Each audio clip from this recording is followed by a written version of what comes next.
दोस्तों नमस्कार, कैसे आप सब? उम्मीद करते हैं आप सब बहुत ही अच्छे होंगे। आपका स्वागत है नया सूर्य ब्लॉग में। दोस्तों आज हमारी बिटिया रानी जा रही है एक गणेश जी का आरती सुनाने, जो थोड़ा बहुत याद की है आप लोग को सुनाती है। और कमेंट करके ज़रूर बताएं कि आपको गाना कैसा लगा हमारी बिटिया रानी का। अगर पसंद आए तो लाइक से सब्सक्राइब जरूर करें, साथ में बेल आइकन घंटी दबाना ना भूलें ताकि जो भी वीडियो अपलोड करूँ आप सब तक पहले पहुँचे। चलिए जी सुनाती हूँ एक छोटा सा गणेश जी का भजन। सुना बेटा।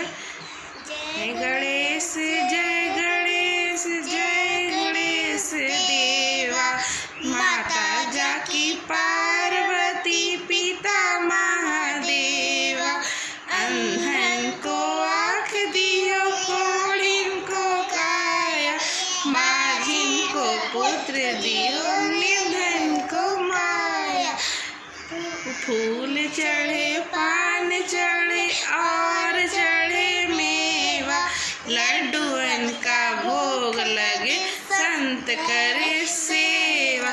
जय गणेश जय गणेश जय गणेश देवा। देखिए हमारी दूसरी बिटिया भी आ गई।